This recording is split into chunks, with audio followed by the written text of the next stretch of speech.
somebody asked for help on 9.3 number 13. So this is 9.3 number 13. It's asking you to find the formula for the truncation error if we use a 6th degree polynomial to approximate 1 over 1 minus 2x. So the first thing I notice is that 1 over 1 minus 2x really fits that formula a over 1 minus r.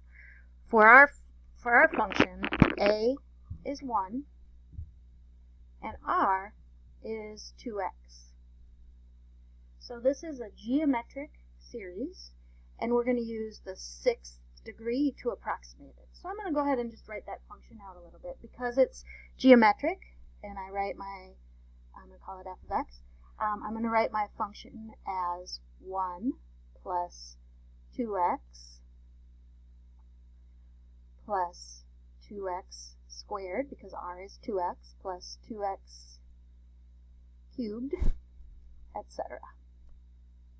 I'm actually going to write 7 terms, and then I'm going to generalize.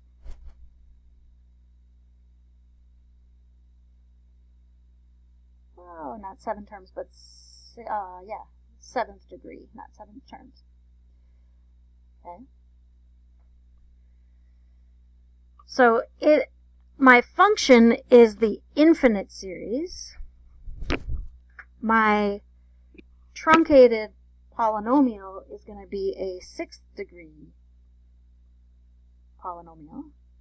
So it would be 1 plus 2x plus 2x squared, and so on.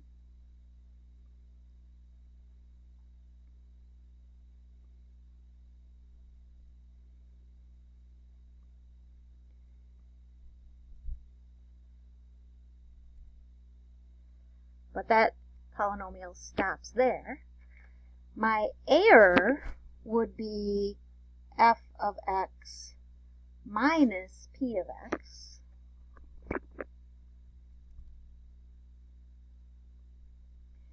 But if I subtract f of x minus p of x, if I take this whole thing minus this whole thing, then my like terms are going to subtract away, and I'm going to be left with, I'm going to call that error. My error is going to be this is gone, this is gone, this is gone, this is gone, etc., until I get to 2x to the 7th plus 2x to the 8th, etc.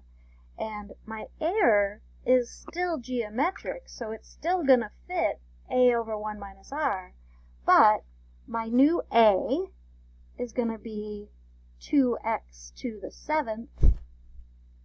My r is still going to be 2x, so my error formula is going to be 2x to the 7th over 1 minus 2x. The reason the problem gave us this interval is because that's the interval of convergence for that geometric series. Because r is 2x, so r has to be between -1 and 1, and that's why that's the interval that they gave us. Now, if I want to know, what if I use this 6th degree polynomial to estimate when x is equal to 1/4, because that's on the interval, I can plug 1/4 into my error formula and I can figure out the error at that value. They didn't tell you to do that, but that's what the error formula does for you, is it lets you figure out exactly what your error is for truncating. With geometric series, this is the exact error, this is the absolute error, because it's the difference between the function and the polynomial. That's the actual error value. For what we're doing today, which will be Lagrange error, it will be an estimate of the error. But this is the actual error for this, for truncating this infinite series. All right, good luck, have fun.